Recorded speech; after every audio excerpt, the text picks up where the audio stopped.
Wait for it to load. Okay, we are live. Hi, how's it going? My name is Juno, and you? Hi, Juno. I'm Andrew Van Wey. Nice to meet you today. So, today we are talking about the books that you have written. And how many books have you written? Let's see. I think I'm up to about six now. I believe six books. Yeah, and seventh is coming out in about another month and a half. That's awesome. And which of those books have been your favorite to write? Well, they've all been my favorite at the time and my least favorite at the time as well. Paradoxically, I find that when I'm writing one of them, I have to kind of fall in love during the process, but it's also pretty painful. There's a lot of doubt. So usually it depends on the day that you get me. If I'm having a good writing day, I love it. If I'm having a terrible writing day, I will tell you that this is going to be the end of it and I should probably just take up basket weaving or something. So I would say that right now, my favorite is Tides of Darkness, which I just finished, and it's in the final stages of being laid out and everything. That's the one that's coming out in about 6 weeks. Prior to that, it was By the Light of Dead Stars, which is the first book in that series. And then before that, it was Head Like a Hole, which I think is one of my more popular books. I think people tend to know me I from have that that right one here the too. most. Yeah, okay, so that's the one that I think got a lot of attention last year. It really just depends. It really depends where I am in the process. If I'm looking back and excited about something that I've created, the 3 books ago was my favorite. If I'm really excited about where the story is going, like By the Light of Dead Stars, then that's my favorite. So that's a roundabout way to answer your question and not really answer your question. I'm sorry. It's all good. And your genre of writing is horror, right? I stick mostly to horror. I do have a techno thriller series that kind of straddles the edge between a thriller, horror, a little bit of sci-fi, but all of my stuff has an element of darkness in it. Absolutely. So, what got you into the genre of horror? Wow. Probably my childhood. I grew up in the 80s and 90s, and Stephen King was just like what kids read. I saw this meme the other day where it said, behind every Gen Xer and their kind of weird darkness is a Stephen King book that they read way too early. And I literally read Pet Cemetery, I think in 1988 when I was like 8 years old. And that just scarred me for life. But it also kind of taught me to confront the darkness out there. That's, the darkness on the page, the darkness in the world. It taught me to overcome some of the ghosts and the demons, fictional or realistic. So horror has always kind of been a way that I've sought to kind of understand the world and to kind of get the courage, to trudge through the darkness that we do see day to day out there. I love that. I'm absolutely a horror fan myself. So would you say Stephen King was one of your big influences in life? Sure. Yeah, King, Dean Koontz, of course. During the 80s, it was Dean Koontz, King, Clive Barker, Richard Matheson. There were, the 80s was just filled with like trashy VHS movies and horror movies that you could get off the shelf, the 90s as well. Grady Hendrix has made this great career out of kind of shining a light on these lesser known paperbacks from like the 70s and 80s. So there's too many to count. It was just that kind of everywhere you went, something was influenced by horror back then. And that high watermark kind of faded, I feel like, in the mid 90s. But yeah, it was absolutely, growing up and Goosebumps. I kind of was a little too old for Goosebumps when they came out. Because I was in high school and it wasn't really cool to read Goosebumps at the time, although I realize how stupid that is now because I went back and reread them and they're amazing. But yeah, R.L. Stein was kind of at the tail end of those influences. I'm pretty sure Goosebumps is what started my horror There you love, go. to be honest. Yeah, my younger sister, who's 8 years under me, she's the same way. I mean, she just Goosebumps was what got her started. I feel like in the 70s and 80s, there wasn't really that kind of YA genre as R.L. Stein kind of defined it for like horror. As much as there was. So we kind of got like the full fire hose, whereas I feel like, a generation behind kind of got like eased into it with Goosebumps and then got like the Stephen King and Clive Barker and those kind of books and whatnot. I'm envious because I kind of had to sneak those books off the bookshelf. So what would you say is your day-to-day writing process? Wow. It's a lot of self-doubt and it's a lot of walking around and looking absolutely insane as I talk to myself and I kind of mumble. And I do this full time. So this is my little like writing cave. I've converted a walk-in closet into maybe like a 9 foot by 5 foot little dungeon that I can kind of write in on focused and focus. So it would vary depending on where I am in the project. So if I'm starting a brand new project, I usually do a lot of dictation. I take a lot of notes. I write my first drafts by longhand. So I have a lot of pens and inks and paper around me. So I'll just be jotting down a lot of ideas. I kind of have to fall in love with an idea because I know I'm going to be spending months or years with that idea. So I have to kind of explore it. I have to get an ending. It's like planning a road trip.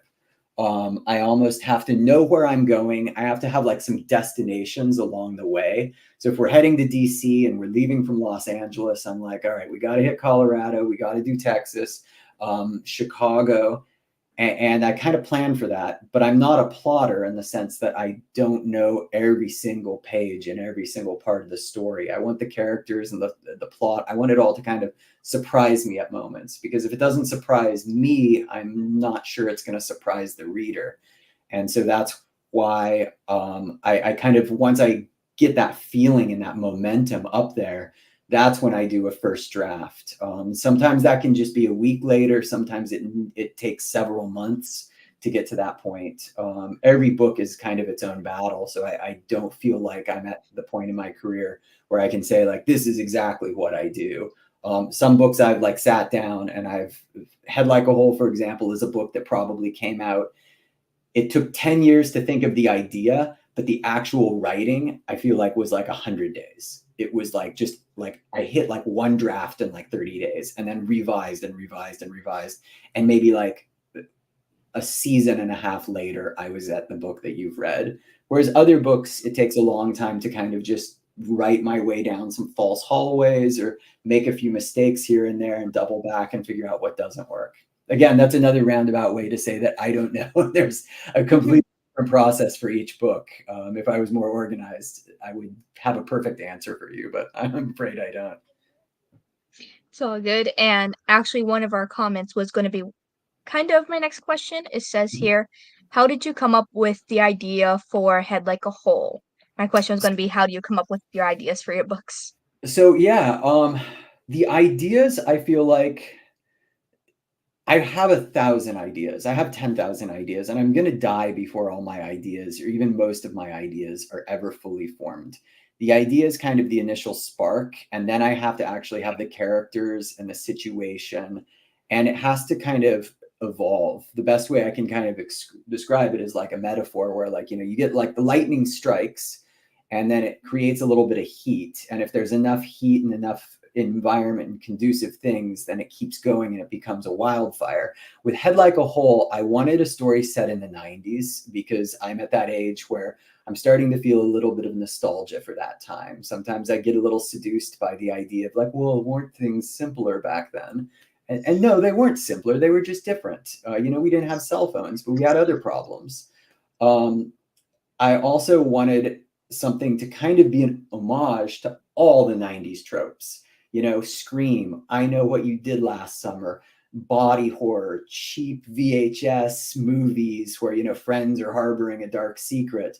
There was a great movie called Body Parts by, I forget the director's name, but Jeffrey Fahey was in it. He also played the Lawnmower Man in the movie The Lawnmower Man. And it was about a guy who gets in a car accident and his arm gets ripped off and he gets someone else's arm and that arm is donated to him.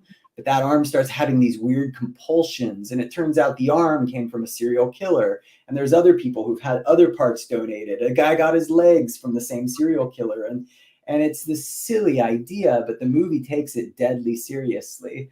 So that was an influence. The Ring was a huge influence, the Japanese version. So all of those things kind of harmonized together. And I just saw this image of this fisherman dredging up crabs. And he was a down on his luck guy. pulling a crab trap up. After 5 or 6 traps were completely empty, this guy's poaching off season. He's getting these crabs in a foggy New England cove, and there's a head in there. And it's a human head. There's nothing else. And, of course, that's an awful image, but my horror writer brain goes, what's like the weirdest thing that this head could do? Well, it can open its eyes and it can try to talk. And then my brain was just like, ah, shit, we got to figure out where this story goes. And I knew that it was going to connect to a group of friends. I knew that it was going to connect to the 90s. I needed a framing device as a person being interviewed back then, because nostalgia was really important to the story. Nostalgia and memories, how our memories change over 30 years. So that's how the idea of Head Like a Hole came about. There were a lot of different kind of directions I could have taken it in, but the final version that you read for me felt like the most organic version of that idea. As weird and wild as it is, it was just one of those stories that, like, I knew where it was going to end. I knew a couple roadmaps along the way, and boy, once I hit the ground running, like, I couldn't stop writing. I absolutely love stories that like horror stories that take place in the 90s. I don't know what it is about it, but it's just so much more entertaining, to be honest. Yeah, it's, first of all, you can use phones, but cell phones were not nearly as common back then. You had to have that rich friend, or that friend who like carried around a big ass phone. So depending on where in the 90s you were, it could be like, you're not going to be able to solve this mystery by just grabbing your smartphone and Googling the answer. You've got to be a lot more resourceful. You've got to go to the library. You've got to get like information from other people. You've got to put that information together. And it was hard to get together with friends in the 90s. I think a lot of people forget that, like, you had to call their house, and their house had one phone number, and you were going to get through their parents, and you had to talk to their parents. Like, especially if you were like in middle school or high school, you're just like, you couldn't say like, hi, Mrs. Smith, is Bobby there? You had to actually go through a routine and chat with Mrs. Smith's mom, Mr. Smith's mom, or Bobby's mom. And there was this filter of communication that made it so much harder to dig up information, that nowadays, if you're going to set a horror novel in 2024, people are just going to Google, like, well, how do I kill this kind of monster? And they're going to ask Chat GPT, and it's going to give them a ton of the answers. So it makes the storytelling much more on the characters and communicating. And there's a lot more opportunity for deception. There's a lot more opportunity for tension and the uncovering of information. That's one of the things about the information age that we live in right now that can kind of be a bummer, is that it takes away that investigative element that I think is so fascinating and important for horror novels. And speaking on research, how much research do you think you put into making a book? It really depends on the subject. I would say that I put in way too much research. I have a lot of, not necessarily beta readers, but subject area experts that I've worked with over the years. I have 2 FBI agents. I have a couple friends that are former police investigator, former SWAT operators. I have, I was able to go and watch an autopsy live for another book that I wrote in 2019. So I've got a lot of different people that have been very generous with their knowledge, and I ask them a lot of questions, and I get really curious. I've got another bookshelf in the other room that's all on quantum physics and marine biology and anatomy and stuff like that. So I probably over research. But for me, part of the joy of writing a story is learning about it. And I wouldn't want to do a story that I didn't over research. So, for example, with Oksana in Head Like a Hole, it took me down bizarre side quests where I was learning about cellular mutation and all sorts of, autopsy scenes and things like that. And I don't think that that would, I'd say 85% of that doesn't end out in the novel. But the stuff that does end out in the novel, I think, is pretty fascinating. And it takes the story in a really weird way. And there's a lot of opportunities that I feel like other writers, if they don't research a story, if they don't put a lot of that effort in, they miss these really interesting opportunities to tell not only an authentic story, but an original story, a story that's different. We've all seen like the SWAT team kick in the door and throw flashbangs. And, you know, you've seen the investigator arrive on the scene and say that they're going to take over the scene from the locals. They don't know what they're doing. But those are cliches, and they generally never happen. Like, you know, the SWAT teams, when they kick in a door, they have like 3 different ways that they can go through the door. And those 3 different ways depend on the situation and the threats that they might have inside that situation. And that allows you to have a lot more drama and a lot more conflict in a scene. And, you know, maybe a lot of readers won't notice that, but the readers that are familiar with that appreciate it. And the readers that have been there will kind of appreciate that you take the extra time and ask them. In fact, actually, I got an email the other day from a reader who had read By the Light of Dead Stars. And he said, hey, listen, I was a former Marine, and you mentioned a Kabar knife, and you mentioned the tip and the type of metal used in this knife that this character uses. Like, are you a knife nut? Because I'm a knife nut, man. Like, where do you read about this? I was like, actually, I'm not a knife nut. But I asked a couple of my friends who were former Marines, who were former military, who were former police, who are knife nuts. Like, hey, man, there's this kid that's going to get this knife that, like, it's going to do some damage in the story. Help me kind of figure out what knife is going to be usable. And so they just sent me back this, and I went down a rabbit hole where I was asking this question on a forum. I think it was called like the Blade Forum. And that's one of the fun parts of writing that I absolutely love. And I hope and I wish more writers did that, because I think it can take your story in some really unique directions. I agree. I definitely love it when authors put in like all the research into their books. It makes it so much more entertaining and feels more real. Mm-hmm. Because, you know, Yeah. like a lot of when you're watching movies, there's things that you look and you're like, oh no, that wouldn't happen. Mm-hmm. And you can just get that sense of like that wouldn't happen in real life. Exactly. And I think that there's a lot of times where it can feel a little bit more boring that they're doing things like they would authentically do it. Like the book Silence of the Lambs. You know, we've all seen that movie and read that book, but like it's kind of a masterclass on someone who's just really competent and doing her job well. Clarice Starling doesn't like go rogue and, you know, get her, you know, kick in the door and have this big blowout. No, she's just methodically doing her job really, really well. And that's how she gets Buffalo Bill. Whereas everyone else is kind of going off on this detour. But she's the one that's just, you know, she's just checking the boxes and doing that. It's something that's exciting, seeing people that are really competent doing their job. I think sci-fi, like Andy Weir with like The Martian and Project Hail Mary, he writes these books that are about people that are just like kind of methodically going through their job. But there's, you know, so much opportunity for drama and tension and interesting stories when you have protagonists that are like that. Definitely. And what do you think makes a successful story? Wow. I don't know. To be perfectly honest, I think it's different with every reader. Some readers will read one book and say that was boring as hell, and another reader will read that book and say it's profound. It touched my life. It was so incredibly unique. I think part of it is luck. The reader has to kind of meet the book at the right time of their life. And I know I realize I'm putting part of that on the reader. But there's books that I've read when I was in, you know, high school that I just didn't click with.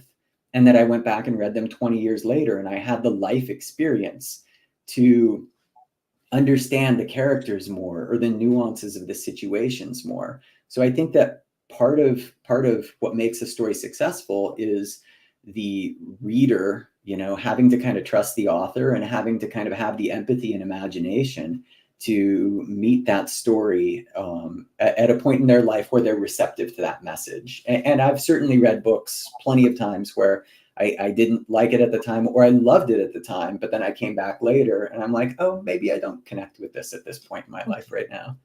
Um, on the opposite of that is craft. I love a well-written story. So if the sentences pop, if the paragraphs are beautiful, if the author put in the effort to convey an idea in their own voice, that to me is one of the most exciting things because it's intimate. You've got someone's words in your brain. You're It's like the closest thing that you could emotionally do to another person in a way is put their words through your eyes or ears, however you consume a story, and just kind of both of you go on this journey together. So yeah, the way the sentences and the paragraphs are constructed, pacing, there's a lot of components that go into it. But I would say that the author's voice is very important as well. I think more important than people realize because you're spending 8 to 10 hours. My books are 400 pages, 500 pages. They're long. You're spending that amount of time with me. I hope that you're going to feel that like I have tried to craft a story that is unique, that I'm not just, hey, here's beginning, a middle, and an end, and a couple weird things happen along the way, and pay me $20. I would hope that you, at least at a subconscious level, feel that I've tried to revise it as best as I could at the time that I made that book. So can I ask what age did you start like writing horror? Honestly, I've been writing horror since third grade.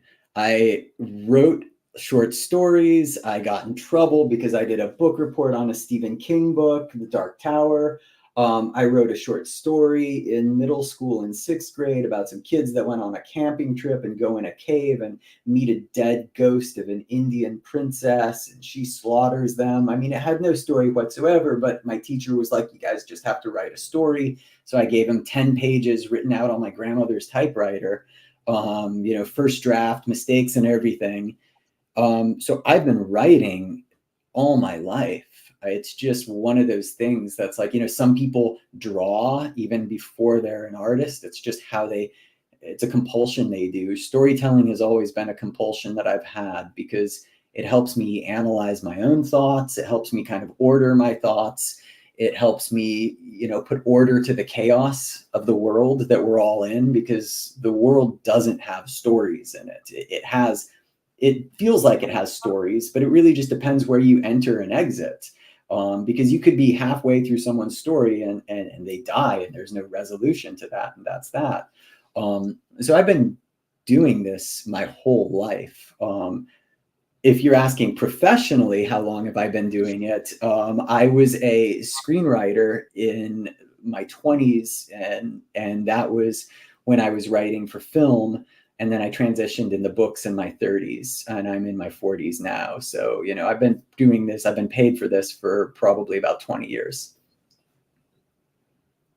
I'm kind of similar. I started writing a horror book in third grade as well. It was about a haunted Perfect. pumpkin. Yeah, it's I funny. still have it somewhere. That's great. Third grade is like, I feel like a lot of people that's when their brain comes online and their fear centers start popping out, and we, start exploring that ghostly Mm, aspect of things. There's got to be something about third grade because I've talked to a lot of people that have had the same experience. it's awesome. Oh, and it seems like we have a comment here. It says, "How do you feel about the Dark Tower series?" Wow. I actually had a great discussion about the Dark Tower series with a bunch of other writers when I was at this conference in Virginia a couple weeks ago. Um, I I love it. I think it's Stephen King's magnum opus series. It does take a few curious detours. I think there's that book 4 that maybe is a whole flashback in and of itself. And then yeah, Stephen King becomes a character in it. It it was a series that I think was written over like 30 years. I think he started it in the 80s and then finished it up in like the mid 2000s, 2005 or 2004. I have to go back and reread it before I can make another assessment again. But I have very fond feelings about it. It was written maybe a little differently than I might have written it or expected it, but it's a Stephen King book. You're always going to go for like a ride, whatever it is. It's understandable. I like Stephen King's movies, but his books do tend to be a little bit long. Yeah, he's kind of that generation that was paid probably by the word back in the day when they were getting started. So his books, especially by contemporary standards, I think his books are a little bit longer. For me, one of the things that I enjoy about Stephen King is that he takes a long time to kind of just lay out the world and get you really invested in the characters. And even though something awful is going to happen to them, that horror is ratcheted up because these are real people.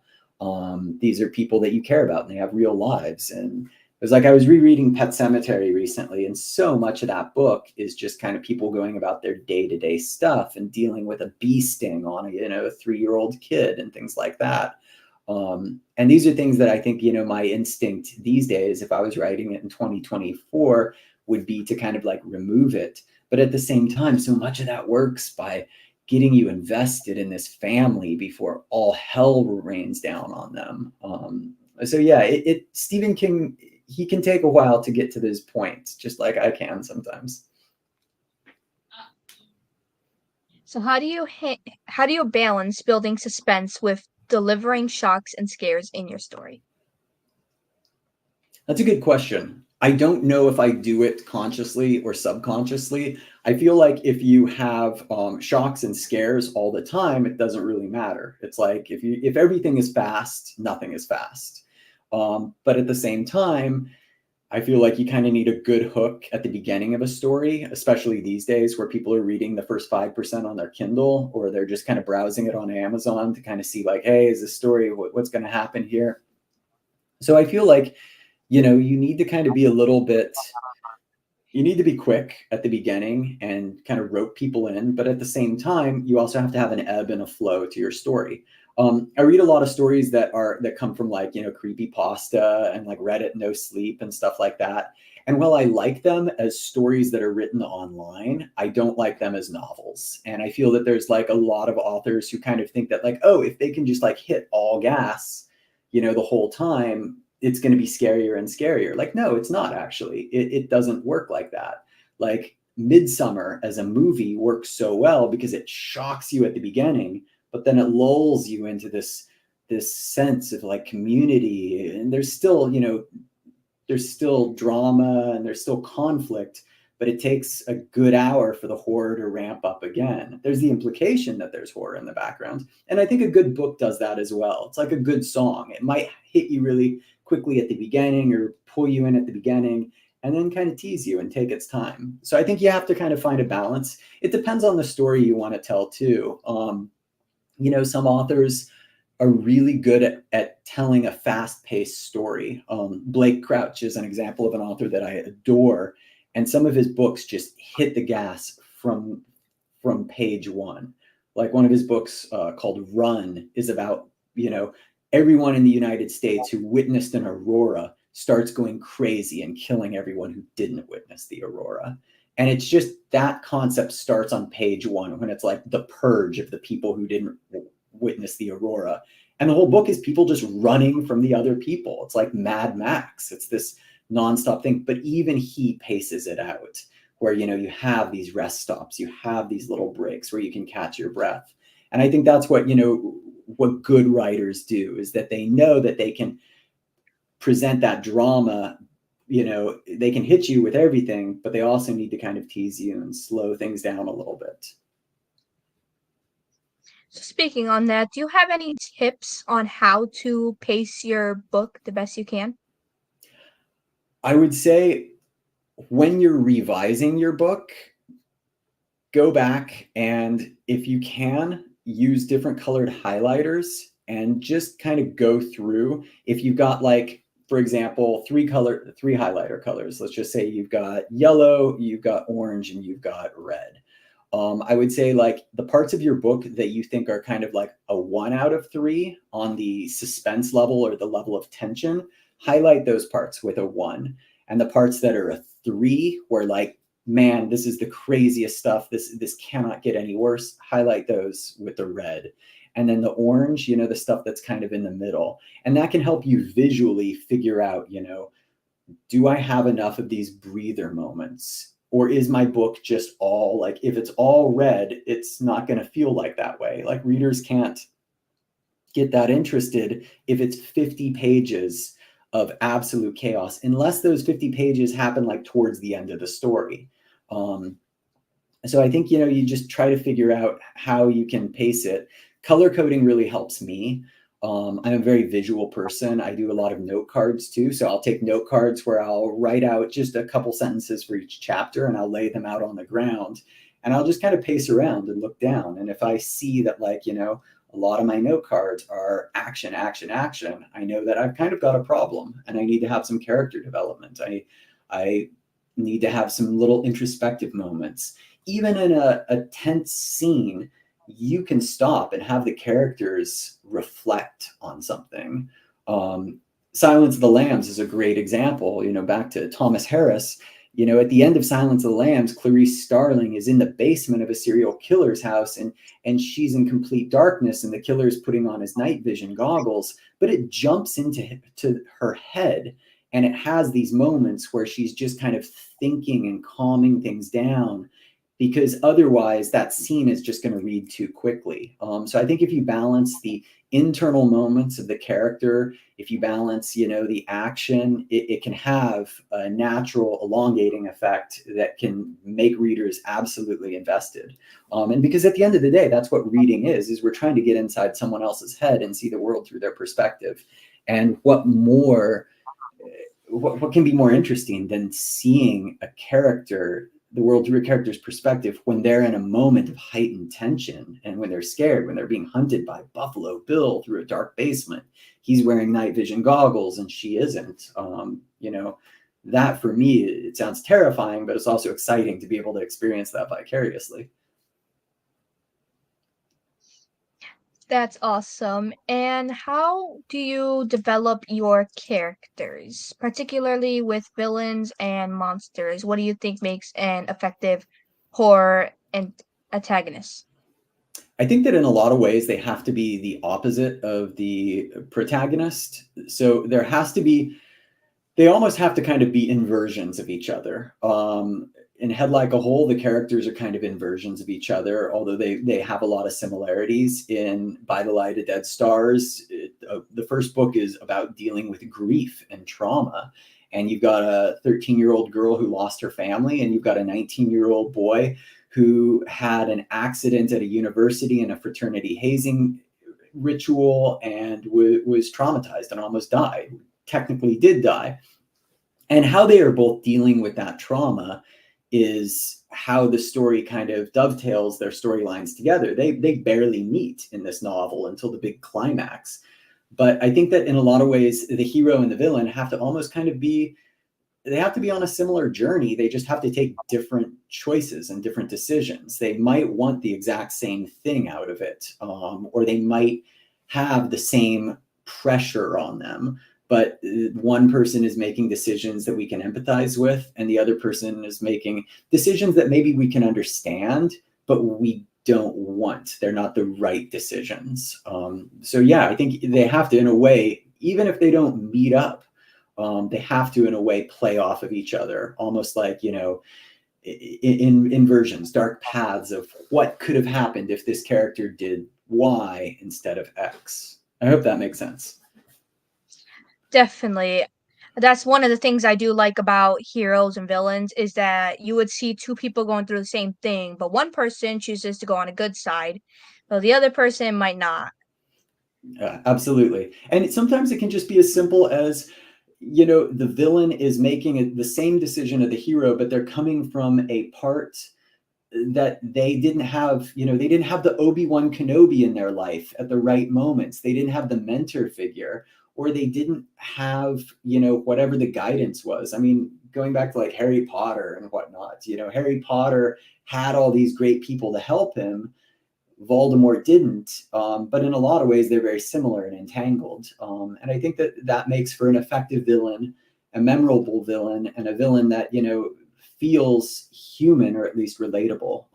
That we can kind of see them and think, wow, there is a little bit there to pity, as evil as they are. That's great.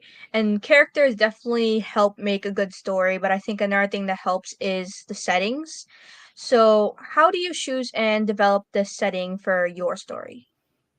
I think the setting is just as important in many ways as the character. It's a vibe that kind of flows through the story in the background. It's like the third character in the room. You've got the heroes, you've got the villains, and then you've got the setting. And the setting has to almost be at this low level implied in everything. So, for example, in my By the Light of Dead Stars, my Beyond the Lost Coast series, it's this small coastal town in Northern California on an area that's called the Lost Coast. It's a real part of California that's just steeped in history and lore. There's ancient redwoods, there's, you know, timber industries and mining. It's this area that a lot of people went to, um, you know, back in the 50s and 60s and kind of moved away from the big cities. And there's been this sort of feeling and animosity there in the background as new people move out there. It's also kind of a region that's foggy. It's beautiful. I mean, the nature is just incredible. So the setting for that story has to kind of play into everything, not just visually, but a low level tension, the tension of a new family moving there. This is a family that is, they're outsiders. And so even though people don't say, hey, you're an outsider, you're not part of us, there is that kind of tension there. There's that dynamic, and that helps with the setting. It can also be, you know, someone who's lonely, a 13-year-old girl who just lost her family, goes out and, you know, stands on the cliffs and is looking at a foggy beach in Northern California and feeling alone. That visual can, you know, play off. Even though books are a mental medium, our brain still conjures up an image of, you know, a young teenage girl at a vulnerable moment in her life looking at this foggy beach and these waves, and we don't really kind of know what's going through her mind, but you know, we can imagine it. So the setting is that kind of third wheel, that's that third character that's silent. I definitely agree. I love a good setting. What do you hope readers take away from your book when they're reading it? What do I hope they take away from it? That's a really good question. And I hope that they just, at the very least, are entertained. Because there's a lot of things that we could spend, you know, 8 or 10 hours of our day with. You know, it could be social media, it could be video games, it could be movies, scrolling on, you know, Twitter and TikTok. And there's a lot of things like that. I hope at the bare minimum, they're entertained. And that's all I've kind of ever want to do beyond the entertainment. I do hope that, you know, horror teaches you skills to deal with the real horror in the world. And there's not necessarily Pennywise out there, but there's cancer. There's not, you know, monsters, but there are cruel people. There are moments in your life that you're going to have to stand up to something that you don't quite understand, or it's going to take a tremendous amount of personal strength. You might have an abusive spouse. You might grow up in a family of religious extremism that you're not feeling that way. You might, you know, deal with racism or bullies or things like that. So I do hope that, you know, when you read one of my books, it gives you a little bit of strength to find the monsters, if there are monsters in your own life, and to realize that, you know, you can fight them too. If a bunch of kids in Stephen King's It can go into the sewers and fight an intergalactic clown that's been eating people for, you know, thousands of years, I think, you know, you could probably stand up to the schoolyard bullies, or you could stand up to a terrible boss, or you might be able to have the fortitude to survive a situation that might otherwise be soul crushing. I love that. And definitely same thoughts. It's amazing. How do you handle criticism and feedback about your book? I think it depends where it comes from, really. I think that, you know, everyone's got their own opinion, and of course, everyone's entitled to their own opinion. I write my books for a very specific type of reader, and some people are going to like them, and some people aren't. You know, if you can't sit down and focus on my book, if you can't, if you're driven and compulsive, if you need, you know, chapters that are 800 words, my books might not be for you. So I try to contextualize the criticism where it comes from. And to be honest, I don't really listen to much criticism, not because I am tender, but because I find that, you know, it really depends on where it comes from. If it's coming from an author friend who can give me a suggestion like, hey, this chapter didn't work because of X, Y, and Z. Here's how we could fix it. That would be one thing. If it comes from a reader, hey, I didn't like the way this character portrayed, 13-year-old girls or something like that, that can be valuable and it can absolutely help me. At the same time, I think it just depends on where it comes from. Everyone meets a book at a different time in their life, like I said earlier. And maybe the story of a fisherman dredging up a severed head that opens its eyes in 1990s New England might not hit you in your 20s, but it might hit you in your 40s when you're looking back on a time in your life when you had friends in high school that you're nostalgic for, and you wonder if you're ever going to have friends like that again. So I think it really depends on where it comes from. I think it depends on how well intentioned it is. But at the end of the day, I don't really pay attention to a lot of criticism because 9 times out of 10, the book's already out there and I'm 2 books ahead. If I did make a factual error, by all means, call me out on that. Like if I have one of the things I did in one of my early books that my buddy called me out on was he was like, you put a silencer on a 38 special. And I don't know if you know much about guns, but a 38 special is a revolver and a silencer goes on the front. And it's not going to make any sense because the sound on a revolver comes out the side as well as the front. So it's just like putting a suppressor or something that's going to silence it. And I went back and I fixed that immediately because that is a total mistake. But at the end of the day, those things those are legitimate criticisms that I do try to fix, especially if it's a factual mistake. If I put a town in the wrong place, oh my God, I'll try to fix that as fast as I can. That's great. And as a writer, what are some of the biggest challenges you face when you're writing this horror? When I'm writing this horror, horror is a challenging genre to write because what scares people is very personal and different. Some people might be scared of a clown that is living in the sewers. Some people might be scared of a ghost. Some people might come from a religious upbringing that scares them of a particular demon or has a particular number that is cursed or things like that. So I think that it just depends on what it is you're trying to achieve with that. I think that it's a challenge. And I think that every situation is different. You have to kind of approach it differently. If I could give one answer, I would be following it every time, but unfortunately I can't. That makes sense. It's probably also why a lot of horror movies don't fully scare me. Yeah, and horror movies, they can rely on jump scares. You can, if you're kind of not able to get them and scare them with the idea, you can at least hit them with some noise. You can have the cat kind of pop out at a moment, and that'll at least get some of the audience's heart racing. So I think that, it's one of those things where books, we have to be a little bit more subtle about that. And it takes a little bit more to kind of get underneath people's skin. I think at the end of the day, for me, like if the characters aren't interesting and fascinating, and if the idea isn't compelling, you can hit me with as much ghosts and creepy things as possible. But, I want the tension of knowing what the hell is going to happen to this character that I like. And now that we talked about challenges, what do you find rewarding about writing horror? Oh, wow. There's so many things. I wouldn't do this if I didn't find that this was just insanely rewarding.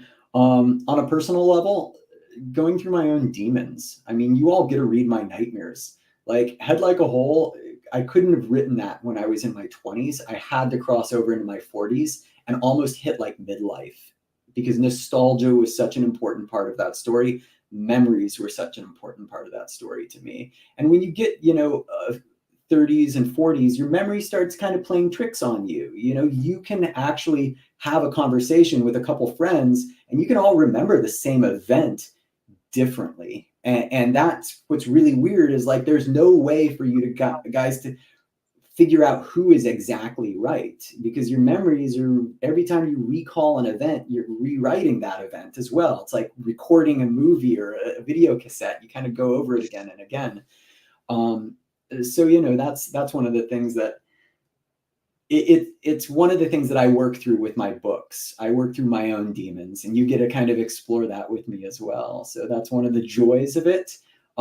Surprising myself, connecting with readers too. I mean, just moments like this, being able to chat with other people around the world, having the privilege of people spending their time with my words. And I realize how, that sounds, but we're in a world of easy distraction. I mean, we can scroll TikTok for 12 hours and just see people around the world doing things, but you're sitting down with my words on a page or on your Kindle or in your ear through an audiobook.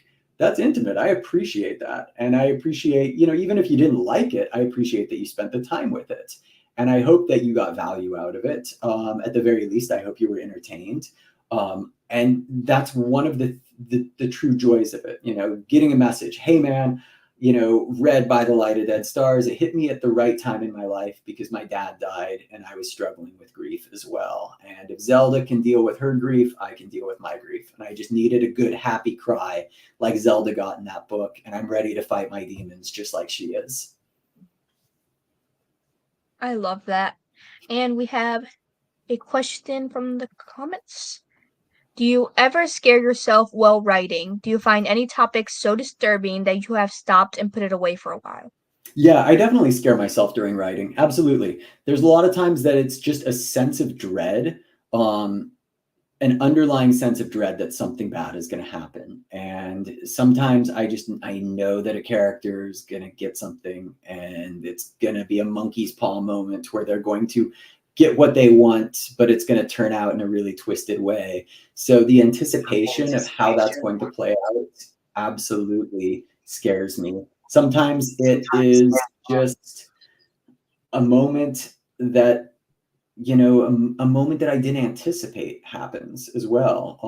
There have been moments where I've literally scared myself because I was writing a scene in one direction and a character did something different.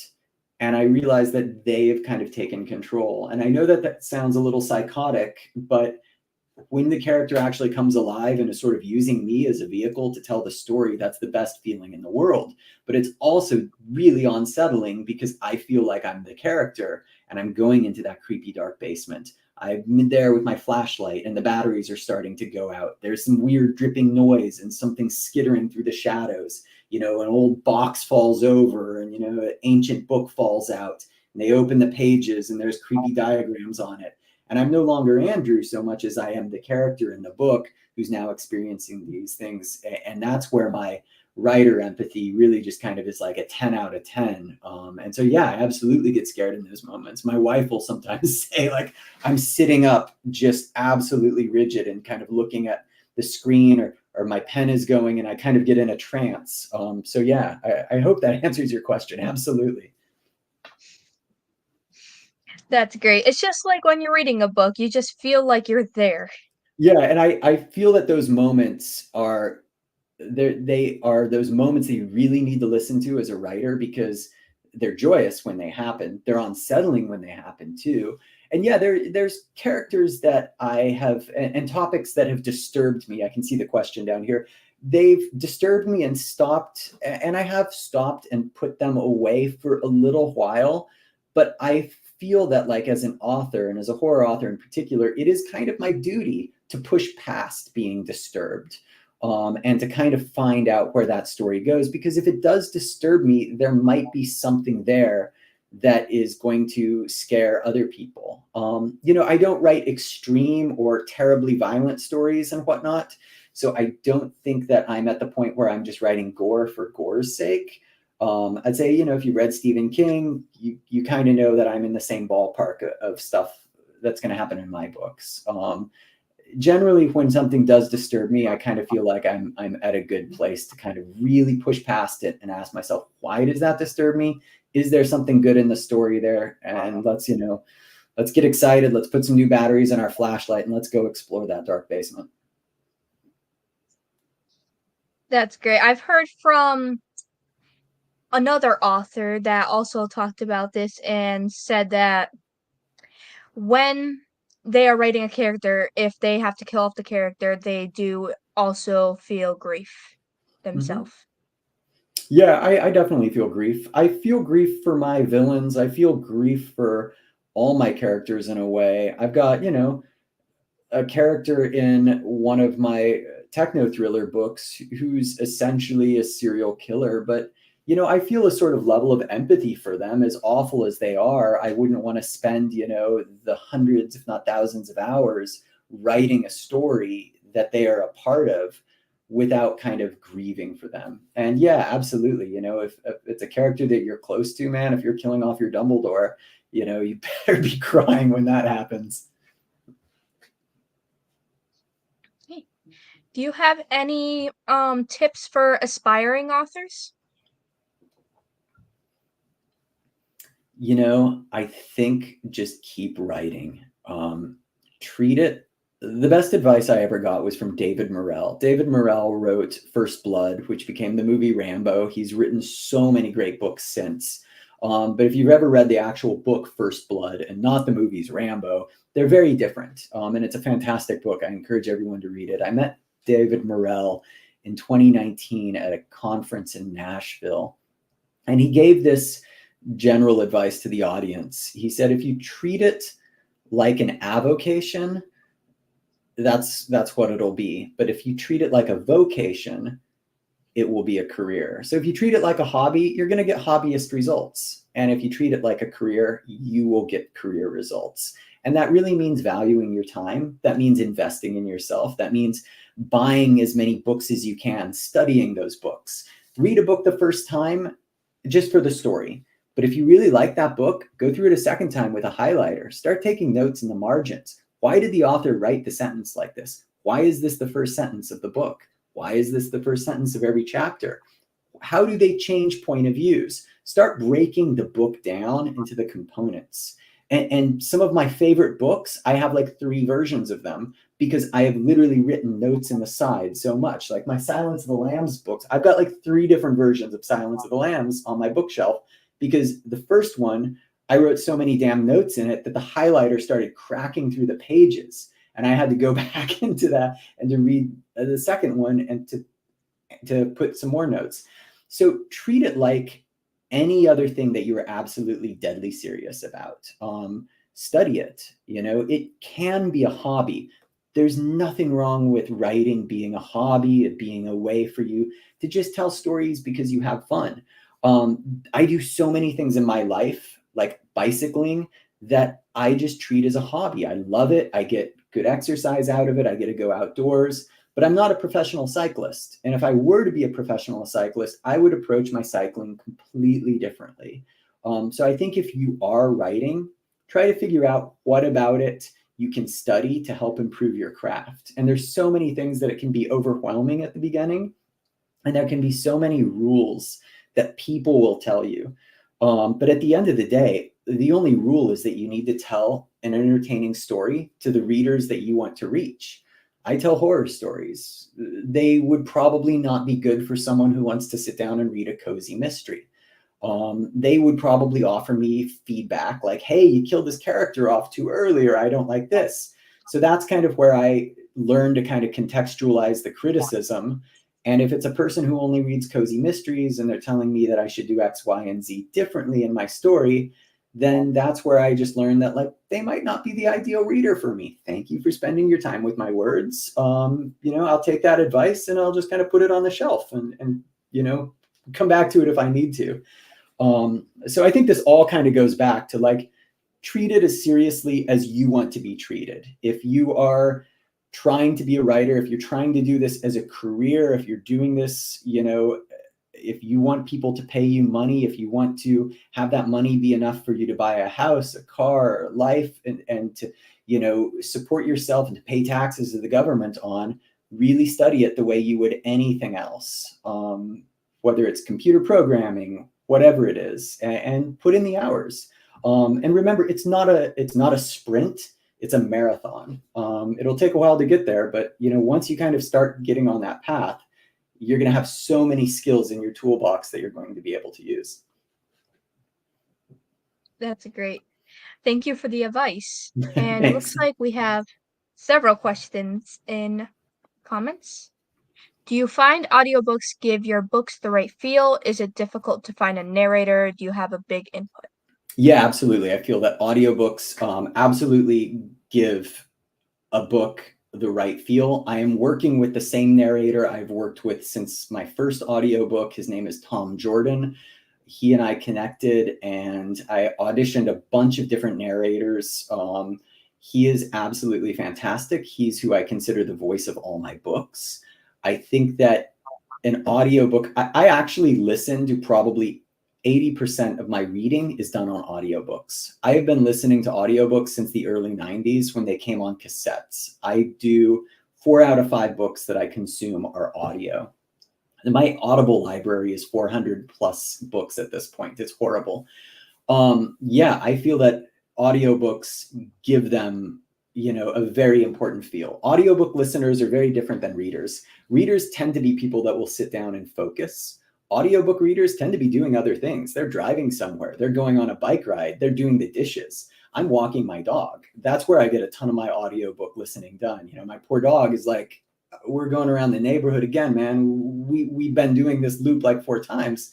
I'm like, yeah, but we're at the end of the book. I'm not going home. So you're just getting a long ass walk today. So yeah, I had a lot of input with my narrator. Tom Jordan is fantastic. And he and I worked, we with every book we work on, we try to develop the voice of the characters. He sends me his ideas. He sends me his reading. I hear it and I, kind of give a little bit of feedback here and there. But it's not like, hey, you need to do this character in a different voice. It's more little things here and there.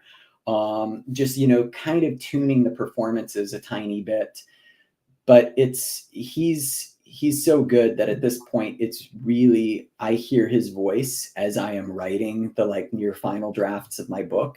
And I read all my books aloud as I'm rewriting them. That's another tip too, by the way, if you're trying to write a book, when you get to that revising stage, read your fucking book aloud. Excuse my French, but like so many authors don't do that. They just look at the words on the page, but read your book aloud. Walk around with a pen. If you can't speak that sentence, other readers are going to struggle hearing that sentence. If you can't say that sentence, if there's too many commas in that sentence and you're kind of starting to get confused with where it's going, your readers are going to kind of tune out too. Sentences should be short. Some sentences can be long and have lots of clauses and be compounding and whatnot. So I think that having and working with an audiobook narrator is one of the biggest joys of this business. And it's upped my game, as a writer. As a publisher, it's been a delight, but as a writer, it's been a true joy. And I've become a better writer because of it. That's awesome. And another question, would you want your books turned into movies? Sure. Yeah. I think any author who says they wouldn't want their books turned into a movie is lying at some level. I would love my books to be turned into a movie. I would prefer if the movie's really good. So that would be nice. As someone who did work in the film industry, the amount of time it takes to get a book through production or get any property, an original screenplay, an adaptation of a comic book, an adaptation of a video game, Barbie, something like that. It takes so long for it to get through development. So much money is tied up in that. There's so many egos involved in it as well. A director might come, a director might go. The producers, the executive producers, the people at the studio who are financing it, or if it's an independent film, the people who are putting up the money. So I would love to see my books on the screen. I don't know what form I would like to see them in. So if you look at a movie like Dune, for example, the David Lynch version of Dune from the 80s, I grew up watching that. I saw that and I loved it. And then I read the book and I was like, that was absolute rubbish. That movie was nothing like the book. I hated it. And so I went back and I hated it once I saw it afterwards. And then the Denis Villeneuve Dunes, I love because they're their own thing. They changed the book, but somehow they kept the heart of the book and the conflict of it. And I think that that's important. You have to remember it's an adaptation.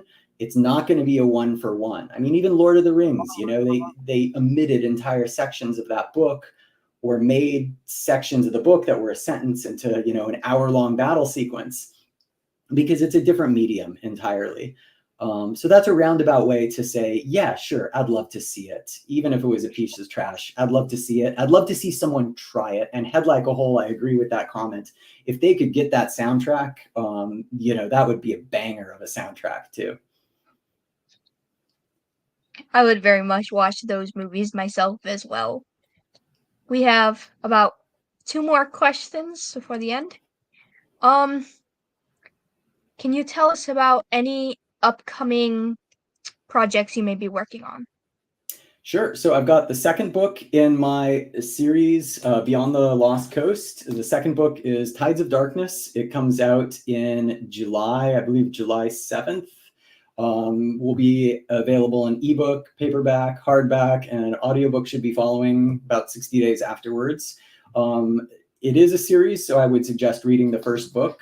First book is By the Light of Dead Stars. It is cosmic horror meets coming of age. It's a supernatural ghost story on a small haunted town in Northern California. It's got the same vibe as Stranger Things, but it's not just all children, fighting monsters. There's an adult plot as well. There's a guy who's, in his mid-40s who moves back to take care of his niece, and he's never wanted kids his entire life. He's just been happy to be single and living in Spain, and he becomes a parental figure for this very precocious 13-year-old girl, and he's struggling as well to kind of figure out his life in this new town. So I'm really excited about that. I've got a couple other projects on the horizon as well after that that I'm not really able to say much about. I do have an alien horror novella coming out next year, I believe, with Crystal Lake, and I'm writing that with Gage Greenwood and John Durgan. The three of us are each doing about a 20 to 30,000 word novella in this anthology. So that should be a lot of fun. Alien horror is something that I've loved. So I'm going to be writing a really weird story. I think it's going to be the weirdest one I've ever written. But I think if you like my stuff, you're kind of used to weird at this point. I love things that are weird, and like said before, I absolutely love aliens. Thanks. Oop, another question in the comments. Is it difficult to co-write?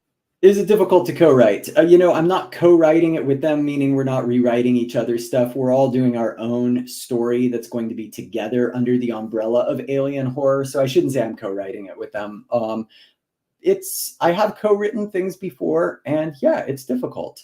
I think both authors need to be in harmony and in agreement. It's like being in a band together or being in a duet, barbershop group. I don't know, if you're not on the same page, if you don't have the same work ethic, you can have the same intention to tell the same story, but if one of you treats it professionally and the other treats it just like, hey, this is just something I'm going to do on the weekends for an hour here or an hour there, that gets old really quick. And as someone who really kind of tries to, buckle down every day and write every single day, it can really suck having a co-writer who doesn't treat it the same way. It can also be a challenge just because you might have two different solutions for how the story should end. Stories can have a sort of a variety of branches that they follow. And if, you're writing this direction and then they go on and change your character and have your character do something else, or have the character, sorry, it's not your character if you're co-writing, it's the group's character. But yeah, it can be a problem and it can be frustrating, and it can definitely make the process be a lot longer than it would be if you're doing it by yourself. It's like cooking a meal in a kitchen, right? If you're doing it by yourself, if you screw up the meal, it's on you. But if you've got another person in there, the two of you have to be in sync. Otherwise, yeah, it can get really frustrating. But when it works, oh, it's really great. Co-writing can be awesome if it works, and if you're in the right headspace and they're in the right headspace and the stars align. That makes sense. And we have our last question. So if anybody else wants to question in the comments, now is your time. And the last question is, where can we find your books? You can find my books on my website, andrewvanwey.com, just like my name down at the bottom, AndrewVanwey.com. I'm on Amazon. My books are on Kindle. You can find them on Audible. You can find them in Barnes and Noble. Depending on the Barnes and Noble, you might find them in the store. Bookshop.org, you can order them. You should be able to order them at pretty much any store, even if they don't carry them on the shelf. Depending on how big the horror section is, you might not even have a horror section at the bookstore. On my website, I do sell signed copies from time to time. I think I've got a few in stock. So if you want a signed copy, I write those out and send them off, a couple times a week. But yeah, that's where you can find me, andrewvanwey.com. Awesome. And a comment. I loved Stephen King's book on writing, and he mentioned just what you did. Writing every day is so important. Would you ever write something like that? I would not write that now because I feel that I do not have enough of my own lived experience to offer advice. Believe it or not, I was an English teacher in high school and in college in my 30s and up until the pandemic. I taught English at San Jose State University. I don't feel like I have enough momentum behind me to offer unique advice. I can offer advice that's worked for me. I can offer advice that I've read that has worked for other people. I think Stephen King's On Writing book is absolutely fantastic, and I've got a copy of it. Yeah, I think oh yeah, here we go. Well, I don't want to back up too much, or I'll pull my computer off the shelf. But yeah, I've got On Writing up there. It's absolutely fantastic. One of my favorite books. I think I've read it probably a dozen times at this point. There's great practical advice in there, and yeah, absolutely. He says just treat it like a job every day. You've got to kind of go down into the basement, and people have this idea of their muse being this beautiful person that comes around and inspires you and brings you wine and cheese and plays the harp and gets you in the mood to sit down and write. But that's never been my experience. My experience has been like his, where the muse is, this person that you almost have to bribe. And, you have to kind of get the story out of them. And when you can get the story out of them, it's amazing. You can do some really cool work. But it is work at the end of the day. You got to sit your butt in the chair. You got to pound those keys or, pull that pen across the page and make the words come. And the nice thing about this is that first draft is just a first draft. You can go back again and again and again, but that's the work part of it. Awesome. And that was the last question. So we are done here. And I had a great time meeting with you. This has been very insightful. Thank you to everyone in the chat who has been asking questions as well. Thank you very much. I appreciate you spending your time with my words and listening to me. And thank you very much for this opportunity. This was a lot of fun. No problem. Bye to life. Bye.